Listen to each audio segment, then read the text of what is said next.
GST व्यापार करने का, बिजनेस करने का एक संपूर्ण नया जो है तरीका है। It is a new way of doing business. और मैं चाहूंगा कि आप लोग इस चीज पे सोचें। एज बिजनेस ओनर्स, जो लोग बिजनेस चलाते हैं, ये बहुत जरूरी है कि आप इस कानून को समझें, इसके तौर तरीकों को खुद समझें और सिर्फ अपने चार्टर्ड अकाउंटेंट या अपने टैक्स कंसल्टेंट पे ही रिलाई ना करें। ये इस चीज में आपकी भलाई है, ये इस चीज पे आपको फायदा होगा, तो इसको सीखना जो है बहुत जरूरी है। इसके बाद हम बात करेंगे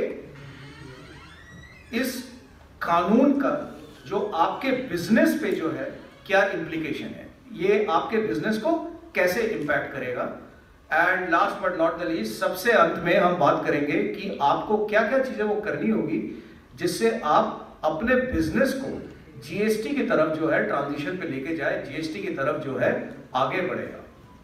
लेकिन शुरू करने से पहले मैं ये जरूर कहूंगा कि जीएसटी एक टेक्नोलॉजी बेस्ड लॉ है। आज काफी समय तक सुबह से हम सब की ये बातचीत हो रही है। अभी हमारा एक पैनल था क्लाउड कंप्यूटिंग पे, वो भी टेक्नोलॉजी के बेसिस पे जो है चलता है। लेकिन जीएसटी एक कंप्लायंस का ऐसा कानून है जो फुल्ली टेक्नोलॉजी बेस्ड है। तो दोस्तों, आप में से वो जो आज अभी भी ये समझ और ये सोच में डूबे हुए हैं कि कागज के पन्ने से व्यापार चलेगा, जो कि आज का रिवाज है कि हम अपनी रिटर्न फाइल करेंगे 40 फॉर्म भर के। आज अगर हम देश में देखें, करीबन 29 राज्यों में वीएटी के लिए कुल मिला के 347 फॉर्म है अलग। आगे चल के ये फॉर्म्स नहीं रहेंगे और ये कानून जो है कंप्लीटली टेक्नोलॉजी ड्रिवन कानून है। तो इस कानून को अपनाने के लिए और अपने बिजनेस में लाने के लिए ये बहुत जरूरी है कि आप में से सब जो है टेक्नोलॉजी को अपनाएं, जीएसटीएन के बारे में समझे और ये समझे कि ये कानून जो है टेक्नोलॉजी कैसे यूज करता है आपके बिजनेस को कंप्लाई करने के लिए। तो आगे बढ़ते हैं दोस्तों। सबसे पहले कि जीएसटी क्या है और क्यों लागू होना है, क्यों इस कानून को लेके जो है सरकार आई है। और मेरे साथ स्टेज पे खड़े हैं मेरे सहकर्मी श्री तरुण कुमार, जो पंजाब राज्य के जो है टैली के अध्यक्ष हैं। वो भी मेरे को सपोर्ट करेंगे इस प्रेजेंटेशन में और आपको जो है बहुत सारी चीजों के बारे में और विस्तृत में जो है जानकारी देंगे। तो शुरू करते हैं। सबसे पहली बात कि गुड्स एंड सर्विसेज टैक्स क्या है। ये एक सिंगल यूनिफाइड टैक्स सिस्टम है। ये पूरे कंट्री में सिंगल टैक्स है। It is a one tax one nation, जिसके तरफ हम जो है बढ़ते चले जा रहे हैं। दूसरी बात, बहुत इंपॉर्टेंट चीज, आज हमारी पूरी इनडायरेक्ट टैक्सेशन जो है वो टैक्सेशन एट सोर्स है। जीएसटी जो है इज ए डेस्टिनेशन टैक्स, जहां पे वस्तु या सर्विस कंज्यूम होगा, टैक्स वहां पे लागू होगी, ना कि ओरिजिन पे। तीसरी चीज, ये हर सप्लाई पे जो है लागू होगी। ये चीज समझना बहुत जरूरी है दोस्तों। सप्लाई, ये शब्द सप्लाई, जीएसटी के रेजिम में कोई मैन्युफैक्चरर नहीं है, कोई ट्रेडर नहीं है, कोई सर्विस प्रोवाइडर नहीं है। हम सब सप्लायर हैं। आप किसी को सप्लाई करते हो, वो आपका कस्टमर है। आपका कस्टमर किसी और को सप्लाई करता है, वो भी एक सप्लायर है। कोई मैन्युफैक्चरर, कोई ट्रेडर, कोई सर्विस प्रोवाइडर जो है नहीं है। चौथा बहुत इंपॉर्टेंट पॉइंट जो है वो ये कि सिर्फ वैल्यू जो ऐड किया जा रहा है चेन में, सिर्फ उसी पे टैक्स होगा। टैक्स ऑन टैक्स जो आज का पॉलिसी है वो नहीं होगा। हम वीएटी पे करते हैं एक्साइज पे, एक्साइज पेड प्रोडक्ट पे, जो वो प्रोडक्ट जब ट्रेड में जाता है या चैनल में जाता है या बिक्री के तहत कस्टमर तक पहुंचता है, तो उस प्रोडक्ट पे वीएटी लगता है, विच इज एक्चुअली अगर आप देखें तो वो टैक्स ऑन टैक्स है। आगे चल के there will only be a single point taxation, और वो टैक्स पूरे चेन पे वैल्यू एडिशन पे जो है लागू होता रहेगा। And last but not the least, जितने भी आज के तारीख में इनडायरेक्ट टैक्सेस है, उसके बारे में हम आगे भी बात करेंगे, वो सारे टैक्सेस नहीं रहेंगे और उनके जगह पे सिर्फ एक ही टैक्स होगा, विच इज जीएसटी। आगे बढ़ते हैं। आज का मौजूदा टैक्स स्ट्रक्चर क्या है? अगर हम देखें मौजूदा टैक्स स्ट्रक्चर दो भागों में जो है इसको हम डिवाइड कर सकते हैं। एक तरफ जो टैक्स सेंट्रल गवर्नमेंट जो है लागू करती है, उसमें सबसे बड़ा टैक्स है एक्साइज। दूसरा टैक्स जो स्टेट गवर्नमेंट लागू करती है, जिसमें सबसे बड़ा टैक्स है वीएटी। उसके आगे सीएसटी जो इंटर स्टेट के लिए लागू होती है, जिसपे आज हमको इनपुट टैक्स क्रेडिट नहीं मिलता है। उसके आगे परचेज टैक्स, सेस, अलग अलग तरीके के गवर्नमेंट्स जो है अलग अलग तरीके के जो है टैक्सेस, लोकल टैक्सेस जो है लागू करती है। कुछ स्टेट्स है हमारे जहाँ पे ऑक्ट्रॉय लगता है, एलबीटी लगता है, कुछ स्टेट्स है जहाँ पे नहीं लगता है। और अगर आप सेंट्रल गवर्नमेंट के टैक्सेस देखें तो काउंटर वेलिंग ड्यूटी है, स्पेशल एडिशनल ड्यूटी है, सर्विस टैक्स है, एक्साइज है। ये बड़े बड़े टैक्सेस जो है ये सारे जो है सेंट्रल गवर्नमेंट के खजाने में जाते हैं। आगे चल के जीएसटी में तीन तरीके के टैक्सेस होंगे। एक होगा सीजीएसटी जो कि सेंट्रल जीएसटी कहलाएगा। सीजीएसटी में जो भी टैक्स कोई भी पेमेंट करेगा वो टैक्स जो है डायरेक्टली सेंट्रल गवर्नमेंट के ट्रेजरी में जाएगा। दूसरा है एसजीएसटी जिसको स्टेट जीएसटी या स्टेट लेवल जीएसटी कहा जा रहा है। वो कर जो है वो कर सीधा डायरेक्टली जाएगा स्टेट जो राज्य है, जैसे पंजाब में हम आज बैठे हैं, पंजाब के ट्रेजरी में ये टैक्स जो है जाएगा। और एक तीसरा बहुत इंपॉर्टेंट टैक्स जो है इस स्लाइड पे आप देख रहे हैं जिसका नाम है आईजीएसटी। आईजीएसटी का मायने हुआ इंटीग्रेटेड जीएसटी। इंटीग्रेटेड जीएसटी का क्या मतलब है? इंटीग्रेटेड जीएसटी लागू होगा इंटरस्टेट सप्लाईज में। लेकिन इसकी खासियत क्या है? खासियत यह है कि आज तक हम इंटरस्टेट सप्लाई करते आए हैं सीएसटी पे। सीएसटी का रेट जो है कम सरकार ने इसलिए रखा है ताकि वो इनपुट टैक्स क्रेडिटेबल ना हो। और आज व्यापारी सीएसटी को जो है अपने खर्चे में लेके चलता है, अपने कॉस्ट स्ट्रक्चर में जो है लेके सीएसटी आगे बढ़ता है। लेकिन आगे चल के सबसे इंटरेस्टिंग बात यह है आईजीएसटी और सीजीएसटी प्लस एसजीएसटी सेम होगा, सेम रेट पे होगा। इसका असर आप पे क्या है? दो तरीके के असर होंगे। एक ये कि आप as a manufacturer, as a supplier, as a trader आप भारत के किसी भी कोने में निश्चिंत होकर जो है व्यापार कर सकते हैं। आज अगर आप देखें तो हर स्टेट में वैट अलग है कि नहीं? यस? आगे चल के हर स्टेट में सीजीएसटी और एसजीएसटी लागू होगा और आप इंटरस्टेट सप्लाईज करेंगे आईजीएसटी जो कि इनपुट टैक्स क्रेडिटेबल है। तो आपके चेन में इंटरस्टेट सप्लाईज में जो भी आगे का वैल्यू एडिशन होगा उसका क्रेडिट आपका बिजनेस जो है अवेल कर सकता है। आपका बिजनेस और ज्यादा जो है कॉम्पिटिटिव हो जाएगा। तो ये बहुत इंपॉर्टेंट चेंज है सीजीएसटी, एसजीएसटी और आईजीएसटी में। इसके आगे हम चलते हैं कि सीजीएसटी में कौन से जो है टैक्सेस इंक्लूड हो जाएंगी, एसजीएसटी में कौन से टैक्सेस इंक्लूड होंगे और आईजीएसटी में क्या है। तो ये ज्यादा मुश्किल नहीं है इसको समझना।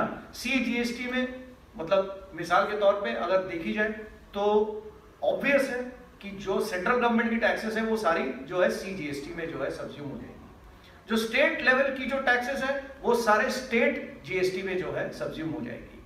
और जो इंटर स्टेट वाले जो ट्रांजैक्शंस के लिए टैक्सेस है, CST being the biggest one, सबसे बड़ा जो है उसमें सीएसटी है, वो सब्ज्यूम हो जाएगा आईजीएसटी। राइट? इसके आगे चलते हैं कि determination of charge. Determination of charge का क्या मतलब हुआ कि सीजीएसटी कब लागू होगा, एसजीएसटी कब लागू होगा और आईजीएसटी कब लागू होगा। तो एक बड़े ही सिंपल से डायग्राम से हमने कोशिश करा है आपको इस चीज को समझाने के लिए कि मिसाल के तौर पे अगर आप पंजाब के बिजनेसमैन हो, पंजाब में आपका फैक्ट्री है, पंजाब में आपका वेयर हाउस है, पंजाब में आपकी मैन्युफैक्चरिंग यूनिट है, पंजाब में आपका इंपोर्ट का जो है कारोबार है, जो भी है, तो प्लेस ऑफ सप्लाई दोस्तों बहुत अहमियत रखती है।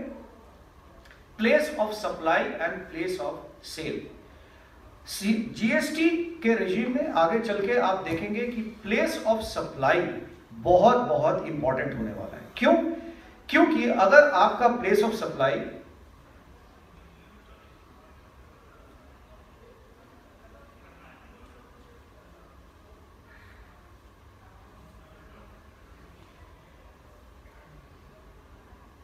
बॉस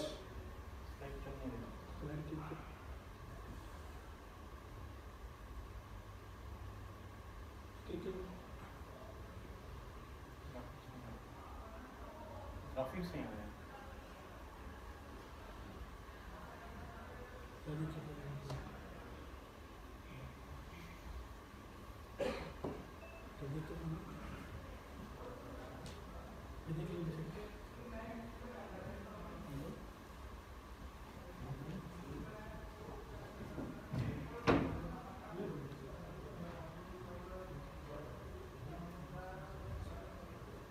ग्राफिक्स नहीं आ रहे तो ठीक है, स्लाइड ठीक नहीं है।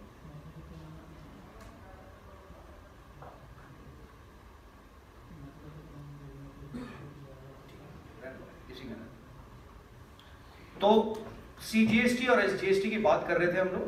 तो CGST और SGST जो है ये लागू होता है इंट्रा स्टेट सप्लाईज में। इसका अर्थ क्या हुआ कि अगर आप पंजाब में हैं और आपकी सप्लाई पंजाब में है, place of supply and place of sale अगर पंजाब है तो CGST और SGST लागू होगा। और अगर प्लेस ऑफ सप्लाई पंजाब है और अगर आपका प्लेस ऑफ सेल दिल्ली है, पंजाब का बहुत माल जो है, काफी सारा कारोबार दिल्ली के साथ होता है, तो तब जो है IGST लागू होगा। तो अगर हम बहुत ही सिंपल तरीके से इसको समझने की कोशिश करें, इंट्रा स्टेट सप्लाईज जो है उस पे CGST SGST लागू होगा, और इंटर स्टेट सप्लाईज में जो है अंतरराज्यीय सप्लाई में लागू होगा आपका IGST। तो इतने टाइम में हमने क्या क्या सीखा कि एक ये टेक्नोलॉजी बेस्ड लॉ है, टेक्नोलॉजी को अपनाना बहुत इंपॉर्टेंट है हमारे बिजनेस के लिए आगे चल के। यूनिफाइड लॉ है ये, जितने सेंट्रल और स्टेट लेवल टैक्सेस थे और लेवीज थे और सेस थे वो सारे मिलके अभी 3 तरीके के जो है टैक्सेस लागू होंगे हमारे ऊपर, एक CGST, एक SGST और एक IGST। तो इसके बाद हम चलते हैं कुछ GST के कॉन्सेप्ट्स मतलब सबसे पहले शुरू करेंगे हम रजिस्ट्रेशन से। रजिस्ट्रेशन का क्या मतलब हुआ? रजिस्ट्रेशन का मतलब हुआ कि आज आपका व्यापार जो है, समझिए आप वैट में जो है रजिस्टर्ड है, डिपार्टमेंट के पास, कमर्शियल टैक्स डिपार्टमेंट के पास आपका ईमेल आईडी है, आपका फोन नंबर है, आपका प्लेस ऑफ एड्रेस है, आपके फर्म्स जो है उसका जो है डेटा डिपार्टमेंट के पास है। तो ये आगे चल के जो है VAT से आप माइग्रेट करेंगे, आपका बिजनेस माइग्रेट करेगा GSTIN पे, GSTIN, और ये एक यूनिक नंबर होगा जिसके तहत आप एज अ सप्लायर दूसरे सप्लायर के साथ जो है आप व्यापार करेंगे। इसके बाद हम बात करेंगे 2 बहुत इंपॉर्टेंट चीज के बारे में। एक है टाइप ऑफ रिटर्न। GST में कौन कौन से टाइप ऑफ रिटर्न्स होंगे जो आपको भरना होगा, और एक नया कॉन्सेप्ट दोस्तों जिसे कहा जा रहा है इनवॉइस मैचिंग। इनवॉइस मैचिंग हमारे व्यापार के लिए, हमारे देश के लिए, हमारे बिजनेस बिहेवियर के लिए, तौर तरीकों के लिए ये एक नया कॉन्सेप्ट है और इसको समझना बहुत जरूरी है, क्योंकि ये इनवॉइस मैचिंग जो है सर, ये आपका अकाउंटेंट नहीं करेगा। ये इनवॉइस मैचिंग जो है ये कागजी कलम में जो है नहीं होगा। ये इनवॉइस मैचिंग जो है ये आपके दिमाग में नहीं होगा, ये फोन कॉल पे नहीं होगा सर। ये इनवॉइस मैचिंग होगा टेक्नोलॉजी के जरिए, ये इनवॉइस मैचिंग होगा वेबसाइट के जरिए, ये इनवॉइस मैचिंग होगा आपके सॉफ्टवेयर के जरिए। तो अगर आपकी निगाहें जो है सॉफ्टवेयर पे नहीं है और इनवॉइस के करेक्टनेस पे नहीं है, तो ये इनवॉइस मैचिंग करना बहुत मुश्किल काम है आपके लिए। इनवॉइस मैचिंग के लिए 3 चीजें होना बहुत जरूरी है। पहली बात, इनवॉइस टाइम पे जनरेट होनी चाहिए। दूसरी बात, इनवॉइस कंप्लीटली जनरेट होनी चाहिए। तीसरी बात, इनवॉइस करेक्टली जनरेट होनी चाहिए। और हम आगे चल के देखेंगे कि इनवॉइस मैचिंग होगा कैसे, जो कि हमारे पूरे प्रेजेंटेशन का सबसे अहम स्लाइड है कि इनवॉइस मैचिंग का प्रोसेस और रिटर्न का प्रोसेस GST में कैसे, किस तरीके से जो है डिफाइन किया गया है, ताकि व्यापारी जो है टेक्नोलॉजी का यूज करे और अपनी इनवॉइस मैच कराए। क्योंकि दोस्तों जो इनवॉइस मैच नहीं होगा, बड़ा सीधा सरल हिसाब है GST का, उस इनवॉइस के लिए आपको इनपुट टैक्स का क्रेडिट नहीं मिलेगा। अगर हम ये मान के चले कि GST का रेट ज्यादातर कमोडिटीज के लिए 18% है, इस 18% इनपुट क्रेडिट को ना मिलने का जो इंपैक्ट है वो आपके बिजनेस में बहुत भारी पड़ेगा। अगर आपका कारोबार लंबा है, अगर आपका कारोबार ऐसा है कि जिसमें बहुत सारे ट्रांजैक्शंस हैं, अगर आप टेक्नोलॉजी को अडॉप्ट नहीं करोगे तो ये 18% का जो क्रेडिट आपको नहीं मिलेगा, ये आपके बिजनेस पे बहुत भारी पड़ सकता है। तो इनवॉइस मैचिंग एक नया कॉन्सेप्ट है, इसको समझेंगे आप, थोड़ा और विस्तृत जानकारी हम देंगे। And last but not the least, input tax credit. यहाँ पे बैठे शायद सभी लोग जो है input tax credit avail either as CENVAT और एज VAT और whatever, even for the case of service tax. लेकिन दोस्तों ध्यान रखिए एक बहुत इंपॉर्टेंट चीज, सर ये टैक्स जो है, ये कानून जो है ना, ये पूरे चेन पे लागू होती है। ये आपके सप्लायर पे भी लागू है, आप पे भी लागू है, आपके कस्टमर पे भी लागू है। और सबसे मजेदार बात यह है कि अगर आपका सप्लायर कंप्लायंट नहीं है तो आपको इनपुट टैक्स क्रेडिट नहीं मिलेगा। अगर आप कंप्लायंट नहीं है, आपके कस्टमर को इनपुट टैक्स क्रेडिट नहीं मिलेगा। तो पूरे चेन को कंप्लायंट होना बहुत इंपॉर्टेंट है ताकि चेन इनपुट टैक्स क्रेडिट को यूटिलाइज कर सके। और ये क्रेडिट बैंक का क्रेडिट नहीं है सर, ये ऐसा नहीं है कि सरकार आपको रिफंड देगी, ये ऐसा नहीं है कि आप जाके डिपार्टमेंट के सामने जाके एक अर्जी देंगे कि जी मेरे पैसे कहाँ गए। ये प्रोविजनल क्रेडिट है, ये एक इलेक्ट्रॉनिक लेजर में रहेगा और आपके नेक्स्ट पेएबल टैक्स से जो है डिडक्ट होता रहेगा। तो ये बिजनेस कंटिन्यूटी के लिए बहुत इंपॉर्टेंट है और आपके सप्लायर्स और कस्टमर्स के लिए बहुत इंपॉर्टेंट है कि आप कंप्लायंट हो। और आपके कंप्लायंस और इनपुट टैक्स क्रेडिट के लिए और भी इंपॉर्टेंट है कि आपका सप्लायर जो है कंप्लायंट हो। तो थोड़ी सी बातें हम करेंगे ये सारे टॉपिक्स पे। सबसे पहले हम चालू करेंगे रजिस्ट्रेशन पे। सरकार का ये मानना है कि अगर आपका बिजनेस समझिए कि नॉर्थ ईस्ट स्टेट में है और 26 नवंबर के बाद एक नोटिफिकेशन नया भी आया है कि 3 और स्टेट इसमें ऐड हो गए हैं, हिमाचल, उत्तराखंड और JNK। तो अगर आपका बिजनेस 10 लाख के ऊपर का है, एग्रीगेट बिजनेस, मतलब आपके फर्म 20 हो सकते हैं, लेकिन अगर 20 का जो है टर्नओवर 10 लाख के ऊपर है तो आपको GSTN में कंपल्सरीली जो है रजिस्टर करना पड़ेगा। बाकी राज्यों में ये वैल्यू जो है 20 लाख है। अगर आपका एग्रीगेट टर्नओवर 50 लाख से ऊपर है तो सरकार आपको बोल रही है कि आप एज ए रेगुलर डीलर जो है खुद को रजिस्टर करें, not as a composite dealer. Registration का प्रोसेस क्या है? रजिस्ट्रेशन का प्रोसेस ये है कि हर स्टेट में रजिस्ट्रेशन का एक नोटिफिकेशन आएगा, अखबारों में आएगा, आपकी ईमेल आईडी में आएगा। बहुत हमारे छोटे व्यापारी है, आपके सप्लायर्स होंगे, वेंडर्स होंगे जिनके साथ आप काम करते हैं, जो खुद जो है ईमेल इस्तेमाल करना नहीं जानते हैं, वो अपने टैक्स कंसल्टेंट या अपने चार्टर्ड अकाउंटेंट से जो है अपना सारा टैक्स का कारोबार जो है आज के तारीख में उनका चल रहा है। दोस्तों ध्यान रखिए कि डिपार्टमेंट आपसे ईमेल के जरिए जो है कम्युनिकेट करेगी। और ये बोलना बहुत आसान है लेकिन हकीकत में ये बात होती नहीं है, लोग अपना ईमेल एक्सेस नहीं करते हैं। लेकिन आगे चल के डिपार्टमेंट आपको एक मौका दे रही है कि आप अपना जो है बिजनेस डेटा डिपार्टमेंट में अपडेट करें ताकि the department can stay in touch with you, आपके साथ कांटेक्ट में डिपार्टमेंट रह सके ताकि आप टाइम पे जो है रिटर्न अपना फाइल करें। क्योंकि टाइम पे रिटर्न फाइल नहीं करेंगे उसका भी एक जो है इम्प्लीकेशन है आपके बिजनेस पे।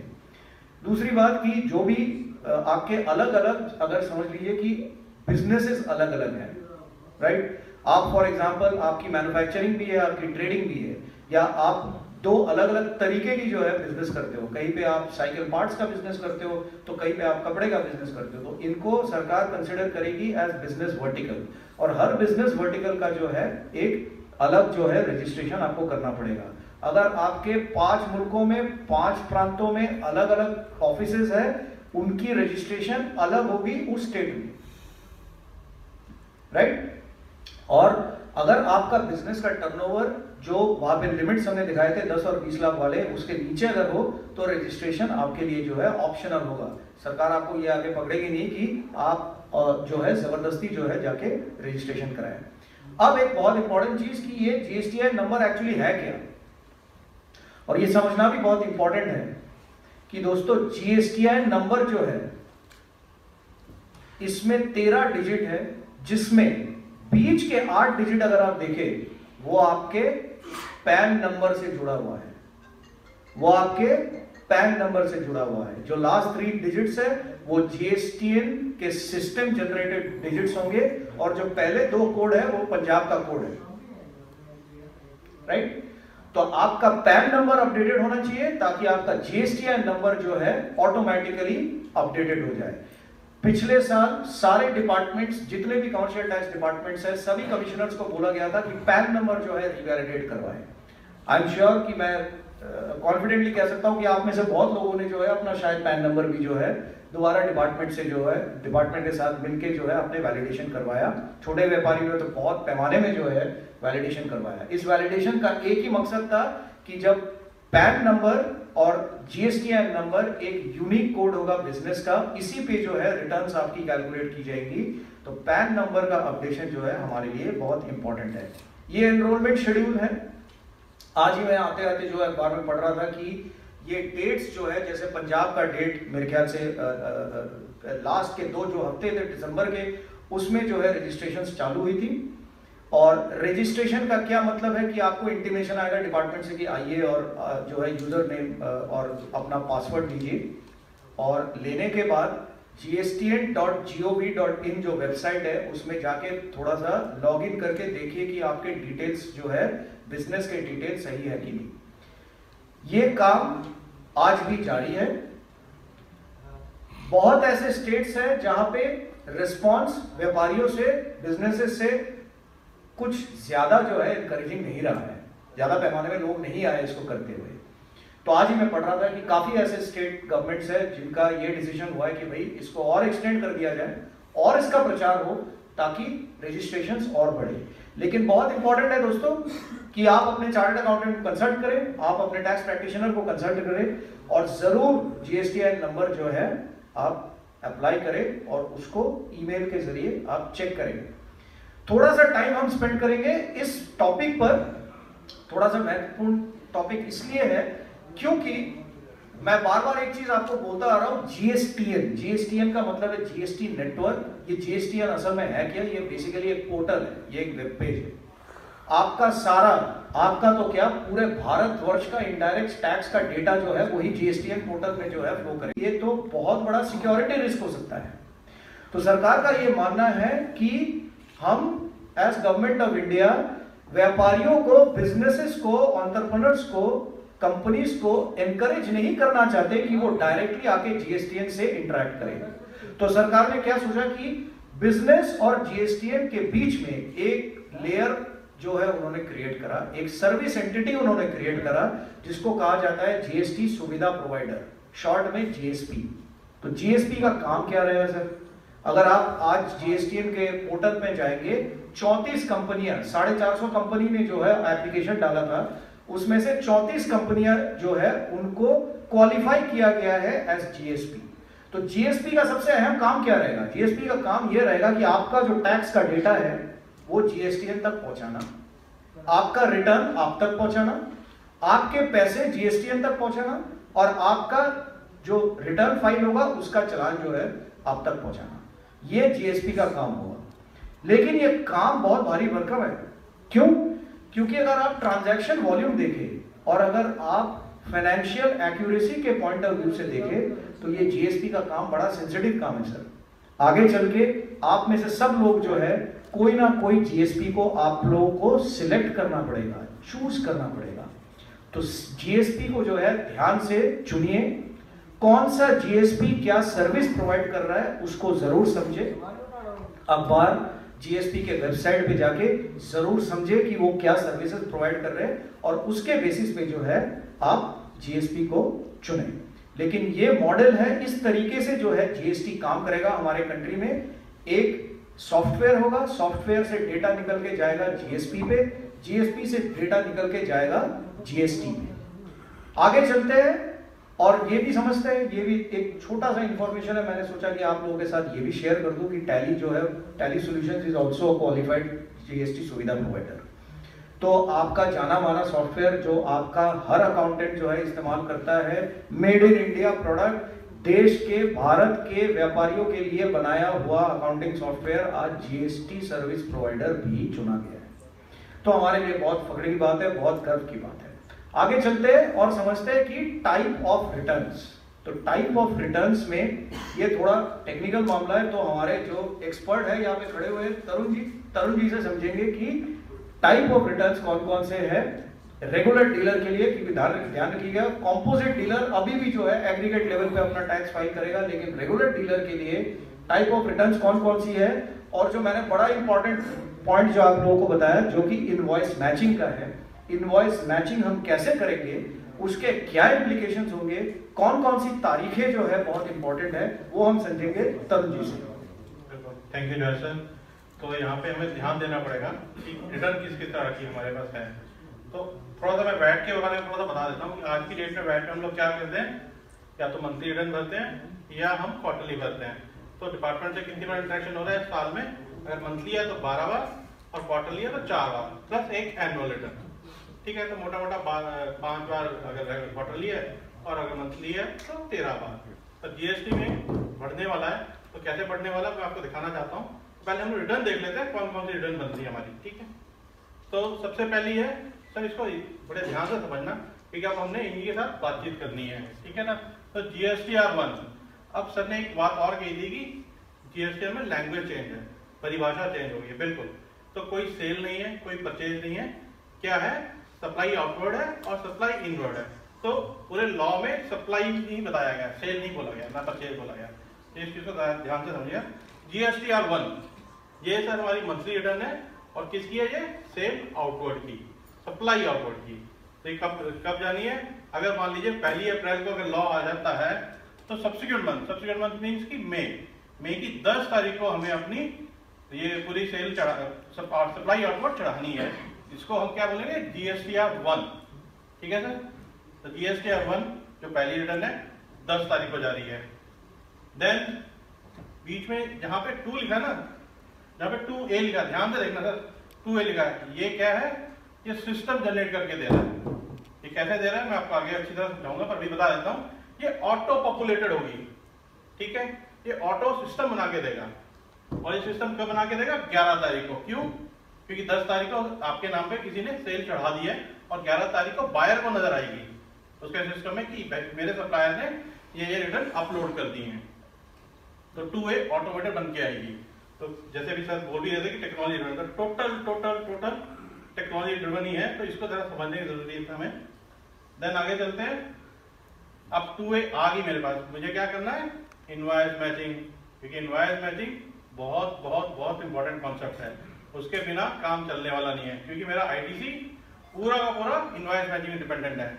तो आप देखेंगे ये कब जाना है, GSTR2 15 तारीख को डालना मुझे, मतलब 15 मई को अपलोड करना है। ठीक है, रिकंसाइल करके मुझे 5 दिन का जो गैप दिया गया वो इसीलिए दिया गया, रिकंसाइल करनी है। ठीक है, GSTR1 is for outward supply, GSTR2 is for inward supply. ठीक है, आगे चलते हैं। 1A क्या है सर, मैंने A बोला था ना, जो ऑटो पॉपुलेटेड होगा, ये सिस्टम बना के देगा उनको अपने आप ही। तो ये कब बना के देगा, 16 तारीख को। ये किसको नजर आएगी, सप्लायर को। क्यों, क्या हो, कभी गलती भी हो सकती है, क्लरिकल मिस्टेक हो सकती है। मैंने GSTR1 तो चढ़ाई, पर मैंने 10 इनवॉइस चढ़ाने थे, चढ़ाए मैंने 8 ही, पर मेरा बायर ने 2 इनवॉइस चढ़ा दिए। तो ये 16 तारीख को बन के आएगी और ये सप्लायर को नजर आएगी। तो सप्लायर ने भी मैच करना है, क्योंकि मैचिंग हर स्टेप पे बहुत बहुत इंपॉर्टेंट है, क्योंकि आपका ITC इसी पे डिपेंड करता है। तो 1A बन के आ जाएगी आपकी 16 तारीख को। ठीक है, आगे चलते हैं। बहुत इंपॉर्टेंट GSTR3। तो वैट में सर किसकी रिस्पॉन्सिबिलिटी थी, GST वैट फाइल करने की, ऑनर्स की। अब यहाँ पे डिपार्टमेंट कह रहा है, डिपार्टमेंट में नहीं, GST कह रहा है, सर कोई चक्कर नहीं है, आप अपने सेल परचेज चढ़ा दो, रिटर्न मैं बना के दूंगा, आपका आधा काम मैं कर दूंगा, आप सिर्फ अपना बिजनेस कीजिए। तो इसको बहुत ध्यान से समझने वाली बात है। कौन बना के दे रहा है, GSTN। तो अपलोड करने से पहले हमें हर चीज को चेक करना है, क्योंकि जब ये रिटर्न बन गई और आपने कहा कि नहीं ये तो मेरा रह गया, वो रह गया, वो कहानी खत्म हो गई। तो इसको आप पूरा ध्यान से समझिए। ये GSTR3 20 तारीख को बन के आएगी आपकी, और ये डिपार्टमेंट बना के, GST काउंसिल आपको बना के देगा। ठीक है, GSTR3A ये भी ऑटोमेटेड है। अगर आपने, जैसे सर ने कहा ना कि ईमेल आईडी बहुत इंपॉर्टेंट है, बिल्कुल सर, स्मार्टफोन सब यूज करते हैं, अगर मेल कॉन्फ़िगर नहीं है तो मेल कॉन्फ़िगर कर लीजिए, क्योंकि डिपार्टमेंट आपसे इसी तरह से बात करने वाला है। तो कंप्यूटर बाबा ही है जो हमारा आधार करेंगे इसमें। तो ये बन के आएगी ऑटोमेटिक। ये कब आएगी? जब मैंने रिटर्न बनाई नहीं या गलत बनाई, ये नोटिस आ जाएगा मेरे को।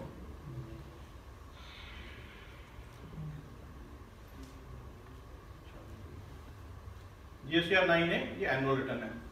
ये अगर अप्रैल 1 को आया था तो 2018 दिसंबर में मुझे फाइल करनी होगी। तो कितनी रिटर्न होगी सर, कोई बता सकता है? मैंने ये रिटर्न बताई है, कितनी होगी सर? सर ये मंथली बात कर रहा हूँ मैं। कितनी होगी सर? 37। बिल्कुल सर, बिल्कुल, बहुत बढ़िया सर। तो 37 रिटर्न होगी है आपकी। अभी कितनी बात कर रहे थे हम लोग?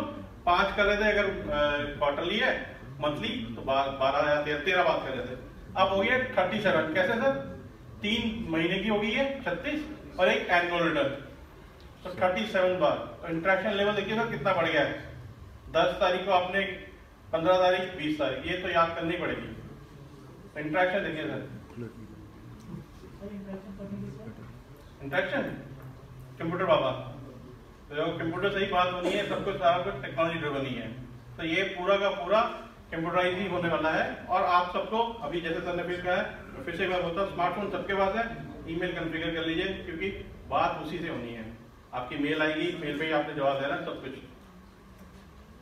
तो एक एग्जांपल जो पूरा टेक्नोलॉजी जो अभी समझाने की कोशिश की ना किस तरह जवाब, तो मैंने एक एग्जांपल बना रखा है। इस एग्जांपल को समझना बहुत जरूरी है कि पूरा का पूरा ज्ञान आ जाएगा हमें टेक्नोलॉजी का, क्या टेक्नोलॉजी डेवलप करने वाली है पूरी जीएसटी में। तो हम एक एग्जांपल लेते हैं। हम लोग क्या समझ अपने आप को, यहाँ पे जितने भी लोग हैं यहाँ पे एक सुपर कार लिमिटेड का बिजनेस का काम कर रहे हैं। एक और चीज, कोई भी मैन्युफैक्चरर नहीं है, कोई ट्रेडर नहीं है, कोई सर्विस प्रोवाइडर नहीं है, सब क्या है सर? बिल्कुल सर, बिल्कुल सर। बात करते रहेंगे ना तो बढ़िया रहेगा, नहीं तो इंटरेक्शन डाउन हो जाता है। टाइम कम है, फिर जल्दी करके कोशिश करूंगा। तो हम सब सुपर कार का काम कर रहे हैं, ठीक है सर? तो सुपर कार लिमिटेड का हम काम कर रहे हैं। अब मेरा सप्लायर भी है, तो रत्ना स्टील है मेरा सप्लायर है, ठीक है सर? तो मान लीजिए 1 अप्रैल को हम लोग बिजनेस कर रहे हैं, नॉर्मल रूटीन में बिजनेस कर रहे हैं। तो सर एक इनवॉइस कटा 6 नंबर का, 1 लाख की लिमिट है और 20,000 मैंने इसमें जीएसटी लगा हुआ है, ठीक है? वैसे आपको रेट पता सर जीएसटी का क्या रेट है? किसी को नहीं पता? तो मैं बता देता हूँ। वैसे तो मैंने 20% लिया है, यहाँ पे 20% है नहीं, कैलकुलेशन के लिए लिया मैंने, आसानी हो जाती है। 18 मैं बता देता हूँ, 5%, 12%, 18% और 28% है। ये 4 रेट्स हैं। मैंने 20% लिया, 20% रेट नहीं है, ठीक है सर? बुक्स आ गई, तो सर परिभाषा चेंज है। तो बुक्स में कौन सी रजिस्टर होंगे हमारे पास? सेल परचेज रजिस्टर नहीं होंगे। कौन सा रजिस्टर होंगे? आउटवर्ड सप्लाई रजिस्टर और इनवर्ड सप्लाई रजिस्टर, ठीक है सर? अब इन्होंने इनवॉइस भेजा और इस तरह मैं थोड़ा जल्दी कर देता हूँ कि इन्होंने 4 इनवॉइस भेजे, ठीक है सर?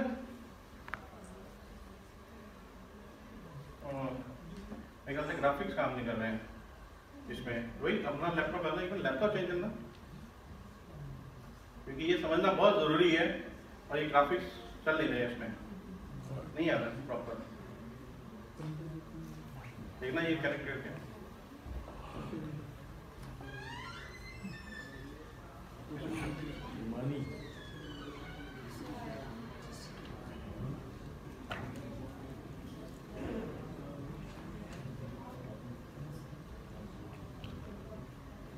में वही सारे इनवॉइस कर देना। तो ये 4 इनवॉइस रत्ना स्टील ने भेजे हैं हमको, ठीक है? तो मेरे सारे कहाँ पे आ गए? ये इनवर्ड सप्लाई में, क्योंकि मैंने एग्जांपल किसका लिया? सुपर कार लिमिटेड का बिजनेस का हम काम कर रहे हैं, ठीक है? अब मैं आगे सेल भी करूंगा, तो मैंने भी सेल की। तो सेल किसको कर दी मैंने? विष्णु मोटर्स को, ठीक है? तो विष्णु मोटर मेरा क्या है? बायर है, ठीक है? तो मैंने भी उनको इनवॉइस कर दिए, करना। तो मैंने भी उनको 4 इनवॉइस कर दिए। तो ये कहाँ आ गया? मेरे आउटवर्ड सप्लाई रजिस्टर में, ठीक है? तो ये मोटा मोटा अप्रैल के बिजनेस में हमने ये बिजनेस किया है, ठीक है? अब आगे चलते हैं। अब क्या तारीख आ गई सर? मई की 10 तारीख। तो मई 10 को क्या करना सर हमने? रिटर्न। बिल्कुल सर। क्या पर कौन सी return sir? Outward. Very good. Number क्या है सर उसका? Very good sir, very good. तो सब लोग जीएसटी समझ गए सर, टेंशन वाली बात ही नहीं है। तो जीएसटीआर 1, ठीक है? तो 10 मई को जीएसटीआर 1 अपलोड करनी है तो रत्ना स्टील ने भी कर दी क्योंकि उन्होंने सप्लाई किया, मैंने भी, ठीक है। अब ये क्या ऊपर नजर आ रहा है सर, GSTN पोर्टल कंप्यूटराइज है पूरा। तो ये GSTN पोर्टल है जहां पे आपको अपलोड करनी है थ्रू GSP, ठीक है, अपलोड कर देना। ये 10 तारीख को अपलोड हो गई, ठीक है सर। अब 11 तारीख को क्या होना है सर बात करेंगे तभी मजा आएगा, इसलिए मैं आगे बढ़ूंगा नहीं जब तक आप बोलेंगे। क्या होगा सर 11 तारीख को सप्लाई वर्ड? नहीं सर, बिल्कुल बिल्कुल, किसी ने 2A का, बहुत बढ़िया सर। तो 2A बन के आएगी यहाँ पे, क्यों, मैचिंग है ना। किसको नजर आएगी 2A? रत्ना स्टील ने भेजी है सुपर कार को, तो सुपर कार को नजर आएगी 2A बन के। अब देखो, आप देखना यहाँ पे कुछ डिफरेंस है, मैचिंग करते हैं, तो रोहित मैचिंग करते हैं फिर दिखाते हैं। तो पहला इनवाइस भेजे थे, तो इन्होंने मेरे को 4 इनवाइस भेजे थे, पर मेरे उन्होंने पोर्टल में कितना चढ़ाया, 3 चढ़ाया, 1 नहीं चढ़ाया, 6 नंबर, तो मैच नहीं किया। तो अब मैं क्या करूंगा, मुझे मैच करना है ना, मुझे तो ITC चाहिए उसका, मैंने तो माल खरीदा है, मुझे तो ITC चाहिए। तो मैं क्या करूंगा, 11 तारीख को ऐड कर दूंगा, ठीक है।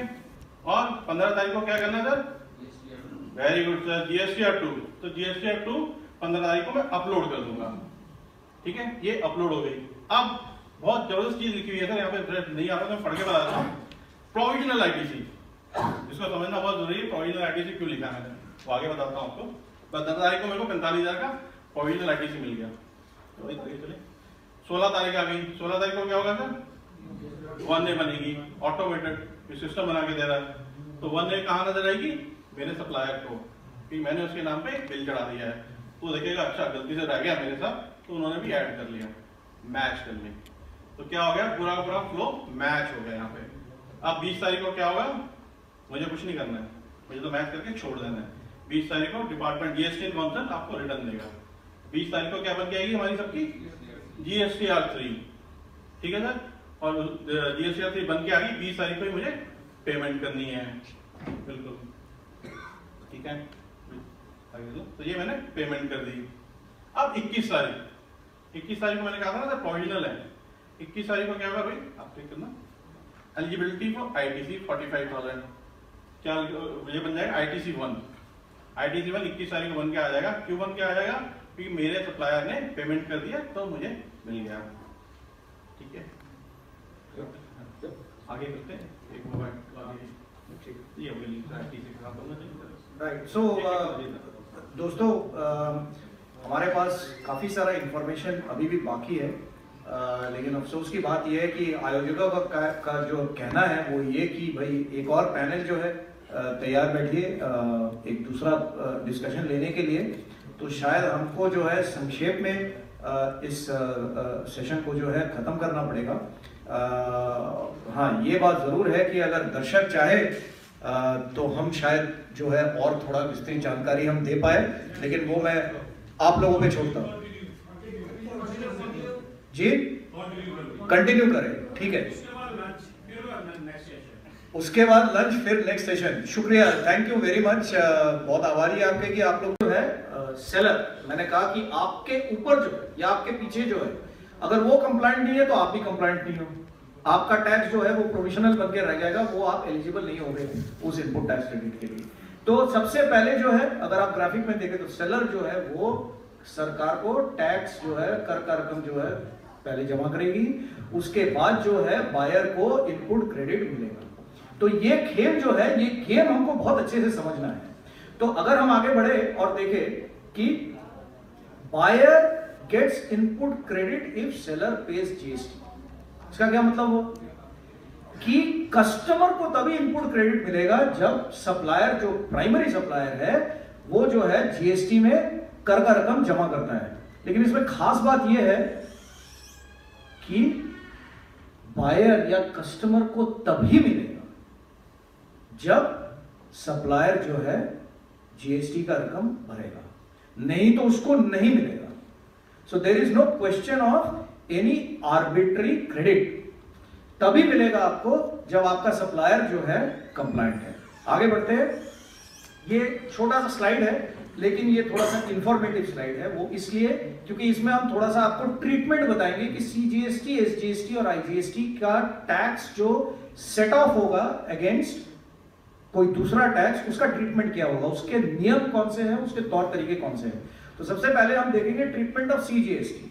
तो आपको CGST अवेल करना है, तो CGST का सबसे पहले एडजस्टमेंट होगा CGST के साथ। अगर उसमें कुछ बाकी रहा तो वो एडजस्ट होगा IGST के साथ। तो ये पहला नियम है। अगर आपको SGST जो है, SGST आपके पास है, आपको उसको जो उसका जो है कंपोनेंट जो है, उसका अमाउंट जो है वो आपको सेट ऑफ करना है किसी दूसरे इनपुट टैक्स से, तो SGST का सबसे पहले एडजस्टमेंट होगा SGST के साथ। उसके बाद कुछ अगर बचा रहा तो वो एडजस्ट होगा अगेंस्ट IGST। और अगर आप इंटरस्टेट सप्लाईज कर रहे हो तो आपको IGST एडजस्ट करना है, IGST का इनपुट टैक्स जो है अवेल करना है। तो IGST का सबसे पहले एडजस्टमेंट होगा अगेंस्ट IGST, जो बचा रहेगा वो होगा अगेंस्ट CGST, और उसके बाद भी अगर कुछ बचा रहा तो वो फाइनली होगा अगेंस्ट SGST। तो 3 नियम है एडजस्टमेंट के। यही बेसिस पे सिस्टम आपका रिटर्न जनरेट करेगी, इसी बेस पे सिस्टम आपका इनपुट टैक्स क्रेडिट जो है कैलकुलेट करेगी। CGST अगेंस्ट CGST जो भी बचा रहा है against IGST, SGST against SGST जो भी बचा रहा है अगेंस्ट SGST, और IGST का ट्रीटमेंट ये है कि सबसे पहले नॉक ऑफ होगा अगेंस्ट IGST क्रेडिट या इनपुट जो भी आपने अवेल किया है, और जो बचा रहेगा वो पहले सेंटर के अगेंस्ट नॉक ऑफ होगा, उसके बाद जो है स्टेट लेवल टैक्स के अगेंस्ट जो है नॉक ऑफ होगा। आगे बढ़ते हैं इसके आगे कि अगर हम ये सेशन में देखें तो हमने क्या क्या देखा कि हमने देखा कि भाई GST की रिटर्न जो है कितने तरीके के हैं, उनकी फाइलिंग कैसे होती है, उनका इनवॉइस मैचिंग का जो है रूल क्या है, और आगे हमने ये भी देखा कि जो अलग अलग 3 जो टैक्सेस है उनकी इनपुट टैक्स की जो क्रेडिट का जो कंपोनेंट है उसको हम जो है कैसे एडजस्ट करेंगे। इसके आगे हमारा सेक्शन जो है वो है इंपैक्ट ऑफ बिजनेस, मतलब GST का जो है आपके बिजनेस पे जो है क्या असर है। तो कुछ एग्जांपल से हम आपको इसके बारे में जो है बताएंगे, लेकिन थोड़ा ध्यान रखिएगा कि मोटे तौर पे अगर हम देखें GST का इंपैक्ट आपके बिजनेस पे होगा, आपके कैश फ्लो पे, आपके कंप्लायंस रेटिंग पे। नया शब्द है, नया फ्रेज है कंप्लायंस रेटिंग, क्या है वो भी हम आपको थोड़ा सा बताएंगे। आपके प्रोविजनल क्रेडिट पे, प्रोविजनल क्रेडिट का क्या मायने हुआ कि जो स्टॉक जिस दिन से GST लागू होगा, समझ लीजिए 1 अप्रैल से GST लागू होगा, तो प्रोविजनल क्रेडिट का यह अर्थ हुआ कि 1 अप्रैल से पहले तक का आपके पास जो स्टॉक है, whether it is raw material, whether it is goods in transit, whether it is unfinished material, whether it is material being processed या फिनिश्ड गुड्स, जो भी आपके पास स्टॉक है उसका ट्रीटमेंट क्या होगा, उस पे आपने जो टैक्स पे किया है उसका इनपुट क्रेडिट आपको GST के रिजीम में कैसे मिलेगा, उसको बताया जा रहा है, कहलाया जा रहा है एज प्रोविजनल क्रेडिट। उसका एक ट्रीटमेंट है, और ये ट्रीटमेंट का जो है आपके बिजनेस पे जो है इंप्लीकेशन है। Last part, the next point is कि जो वैट और GST है उसका जो है आपके बिजनेस पे क्या इंप्लीकेशन होगा।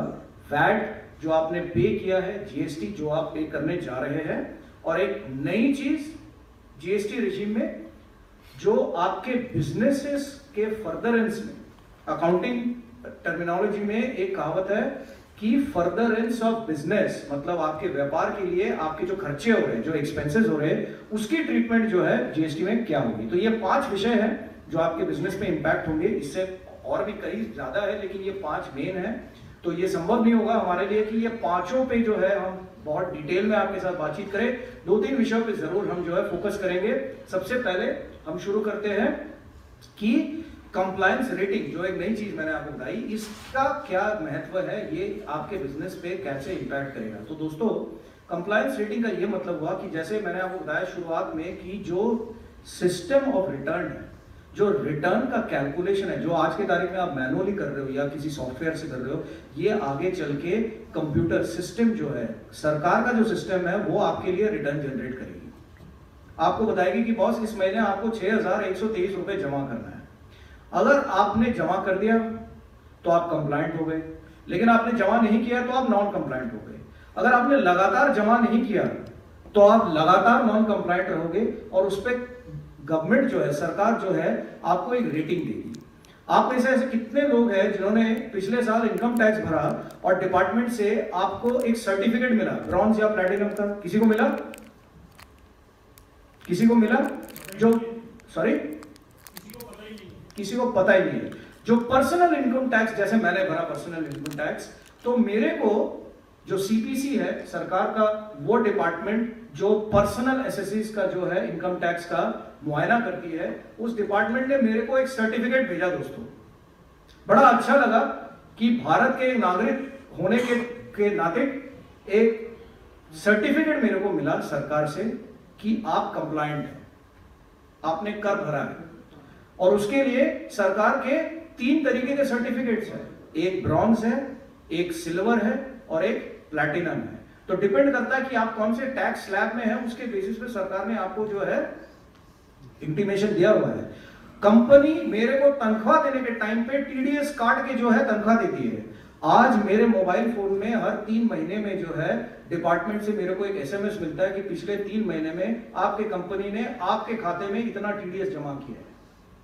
ये सारी चीजें पहले नहीं थी सर। तो जीएसटी के पोर्टल पे आपके फर्म के नाम की एक रेटिंग होगी। जितनी अच्छी रेटिंग आपकी, उतने ज्यादा सप्लायर और कस्टमर आपके साथ डील करेंगे। अगर आप नॉन कंप्लायंट हो तो आपकी रेटिंग कम होगी, कम से कम लोग आपके साथ व्यापार करना चाहेंगे। तो ये आपके कंट्रोल में है कि आप अपनी कंप्लायंस कैसे मैनेज कर रहे हो। जितनी स्मार्टली, जितने प्रोफेशनली और जितना टेक्नोलॉजी का इस्तेमाल करके आप अपना कंप्लायंस मैनेज करोगे, उतनी अच्छी आपकी रेटिंग होगी। ध्यान रखना, रेटिंग के मामले में मैंने 3 चीजें बताई थी। करेक्टनेस मतलब संपूर्ण तरीके से सही रिटर्न, दूसरी बात टाइमली, समय पर रिटर्न भरना, और तीसरी बात कंप्लीट, रिटर्न आपकी कंप्लीट होनी चाहिए। आधा अधूरा रिटर्न आप नहीं भर सकते हो। अगर सरकार आपको बोल रही है कि 6123 रुपए भरना है, आप सोचो कि नहीं इसको राउंड ऑफ करके भर देते, तो वो काम नहीं चलेगा, आपकी रेटिंग कम हो जाएगी। तो नॉन कंप्लायंस एक बहुत जो है इंपॉर्टेंट इंपैक्ट है आपके बिजनेस पे। आगे बढ़ते हैं और देखते हैं कि रजिस्ट्रेशन आपका जो है, अगर आप लगातार जो है नॉन कंप्लायंट रहेंगे तो आपकी जो जीएसटी रजिस्ट्रेशन है वो भी कैंसिल हो सकती है।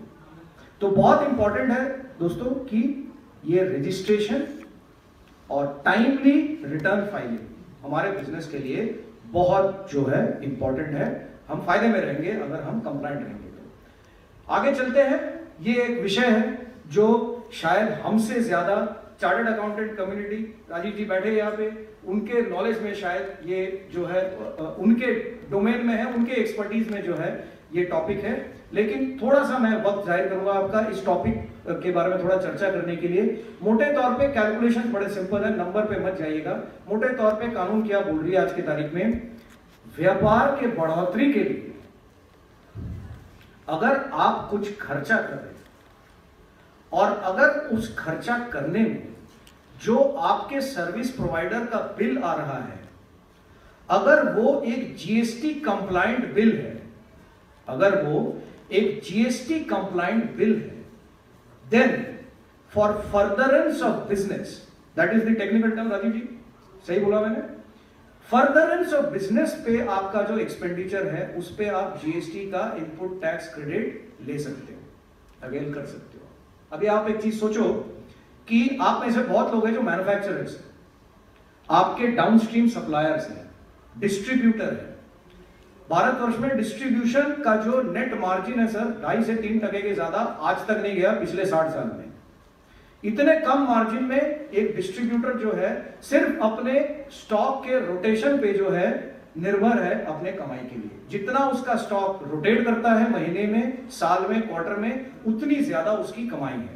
लेकिन सर डिस्ट्रीब्यूशन में खर्चे भी बहुत है, गाड़ी लगाना पड़ता है, लड़के लगाने पड़ते हैं, पेट्रोल का खर्चा है, खाने पीने का खर्चा है, ट्रैवल का खर्चा है, डैमेज का खर्चा है, इंश्योरेंस का खर्चा है, फायर एंड थेफ्ट का खर्चा है, वेयर हाउसिंग का खर्चा है। इन सारे एक्सपेंसेस पे आज डिस्ट्रीब्यूटर को कोई फायदा नहीं है सर, ये सारा खर्चे की बातें नहीं है। लेकिन कल जाके अगर डिस्ट्रीब्यूटर इन सारे एक्सपेंसेस में जीएसटी का इनपुट टैक्स क्रेडिट क्लेम कर सकता है तो आपका डिस्ट्रीब्यूटर और उसकी प्रॉफिटेबिलिटी जो है कहीं बेहतर हो जाएगी, उसकी कैश फ्लो जो है बहुत बेहतर हो जाएगी। तो ये आपके इंटरेस्ट में है कि आप अपने डिस्ट्रीब्यूटर और अपने रीसेलर्स को जाके ये बात बताएं कि वो जीएसटी कंप्लायंट हो, क्योंकि तब वो फायदे में रहेंगे। आगे बढ़ते हैं।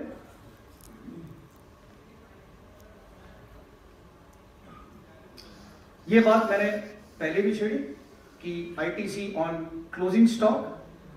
बहुत सारे हमारे दोस्त यहाँ पे मौजूद है। लुधियाना जैसे शहर में बहुत हमारे जो है मैन्युफैक्चरिंग सिटी है ये, तो आप में से बहुत लोग जो है मैन्युफैक्चर करते हैं। आपके पास फिनिश गुड्स, रॉ मटेरियल, बहुत सारे अलग अलग तरीके के जो है कंपोनेंट्स, स्पेयर पार्ट्स वगैरह आप जो है कैरी करते हो।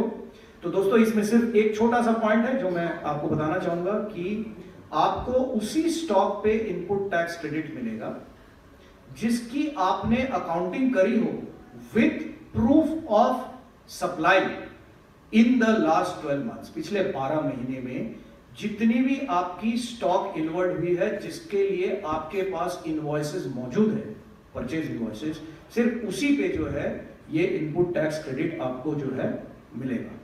तो दोस्तों तैयारी जीएसटी की क्या है?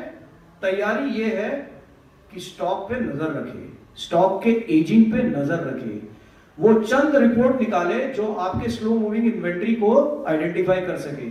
वो रिपोर्ट में जरूर गौर फरमाए जो स्टॉक जो है आपका डैमेज पड़ा है, अनसोल्ड पड़ा है, पुराना स्टॉक है, लेते आए हो, चलते आए हो, आप कौन से गोडाउन में पड़ा है आपको वो भी पता नहीं है।